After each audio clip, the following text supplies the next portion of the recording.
understanding. Thanks very much. What a great run. Shout out to Mike Wave. Congratulations on that beautiful run of Avowed. I am Melo Acevedo, and I'm joined here today with Kevin Scally, the Deputy Director. I'm sorry, the Deputy Chief Development Officer. Come on, Officer. Melo. Let's get it right. I'm trying. I'm still a little Gregged up.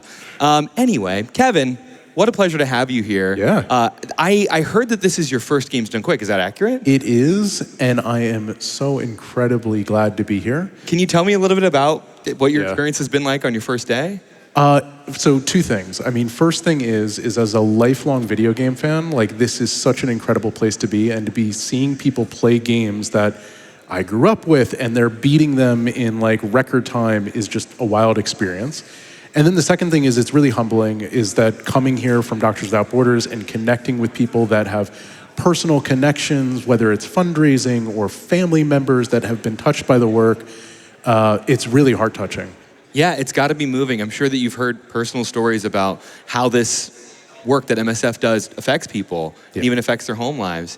Well, Kevin, I want to learn more about you and what you do at MSF. So can you tell me about your role? I know this is a recent position for you, kind of what it is that you do in general. Yeah. So I've been in the nonprofit space in fundraising for 20 plus years at this point. And to me, this is just a dream job, dream opportunity. So I came in about a year ago, which is why it's my first GDQ, but definitely won't be my last.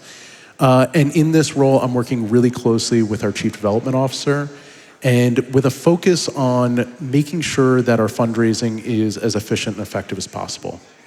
Okay, so efficient and effective as possible makes a lot of sense. Can you give me maybe an example of somehow where a donation made a difference in maybe a recent time, right? Donations that, how MSF could respond because of donations? Yeah, well, I'll give you two things. I mean, first thing is I want to talk about the donations that are being raised here. And when we think about fundraising, one of my colleagues in finance, he talks about development being the engine that drives the work that MSF does.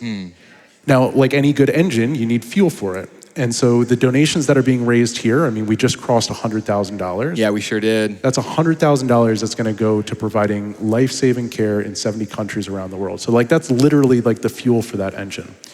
Now, the second part to the question that you just asked is about something recent that happened. So you might remember back in March, there was a devastating earthquake that hit Myanmar. We're talking like 7.7, 7.9 on the Richter scale.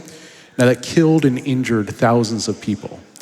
And thankfully, because of the unrestricted support that we've received recently and for folks who stepped forward to support that emergency specifically, we were able to spring into action, repair and restore water sources, provide sanitary kits, and also train hundreds of people in providing psychological first aid. So that's just one example of the work that we're being able to do because of the fact that we have big-hearted people like yourself and everybody else here that's stepping forward to make a difference. Yeah, I would like to pause for a round of applause if y'all wouldn't mind, please, because it's amazing to hear the impact directly from the source. Kevin, I want to know more. What are some of the biggest, or maybe one of the biggest challenges that MSF faces when it comes to getting care to those people in need? I'll give you two. So the first is that MSF is working in conflict zones. So sometimes you have warring parties that are actually blocking humanitarian aid from taking place. And so obviously that can be really disruptive when you might have people there, but you don't have the tools and resources that they need to be able to provide care. The second thing is that there are highly mediatized emergencies that do capture people's attention. So if you think back over the years of Ukraine and the Turkey-Syria earthquake, and they really gain people's attention. There's times where the media space is so fragmented that it's not getting, that there's crises that are happening that aren't getting the spotlight that they deserve. So like what's happening in Sudan. Right. There's incredible famine, there's incredible human rights violations that are taking place there, people that are really in need. And MSF is there, we're doing the work, but unfortunately it's not necessarily something that's top of mind. Right. And because of the fact that we're getting unrestricted support, we can be there and providing the care that those folks need. Right. We live in a world of fractured focus. There's a lot to pay attention to, and there's a lot of aid that we can help provide. And I think MSF doing that is so beautiful in a way that we can support through gaming and video games and silly stuff like this. Yeah. It's just beautiful.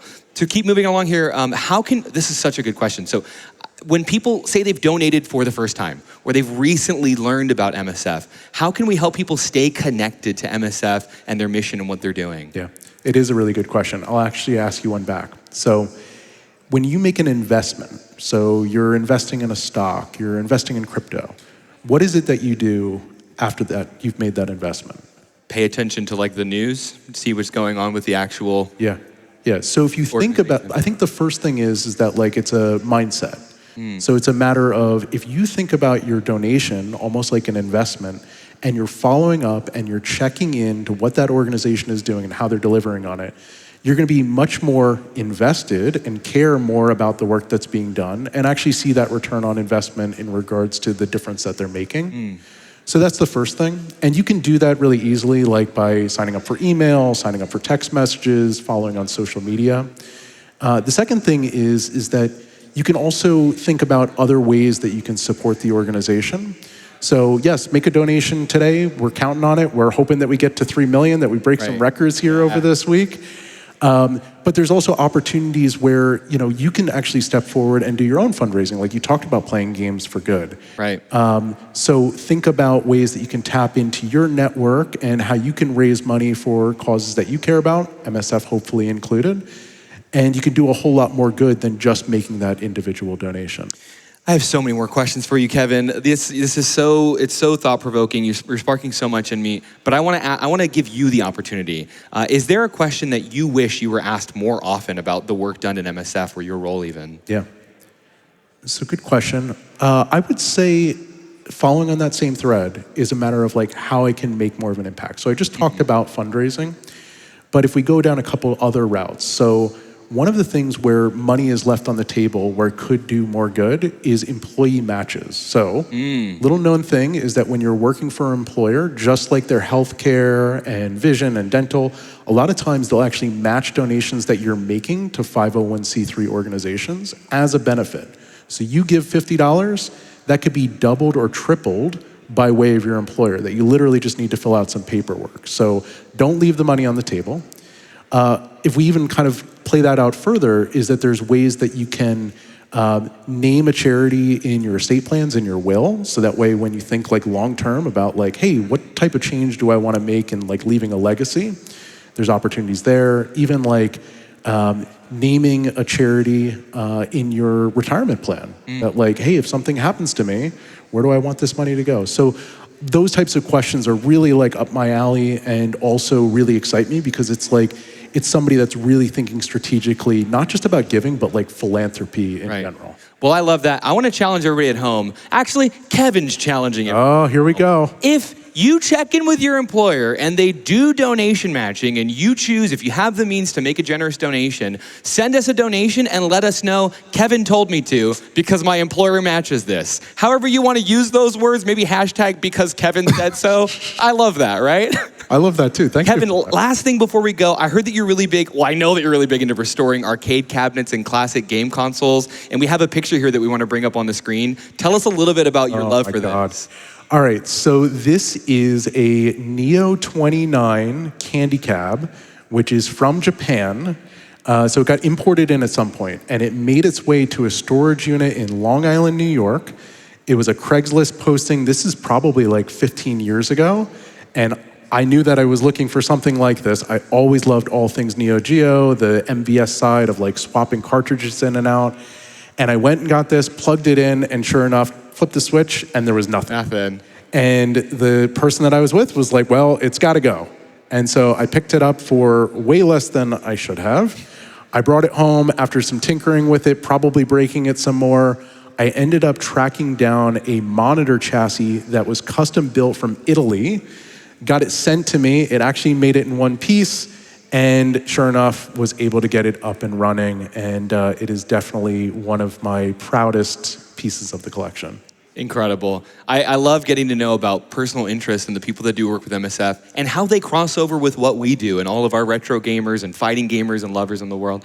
But Kevin, it has been such a pleasure. Thank you everyone for so much for watching. Once again, this is Kevin Scally from MSF, and have a great rest of the marathon. Stay tuned because Beat Saber with Kung Fu Fruit Cup is coming up next.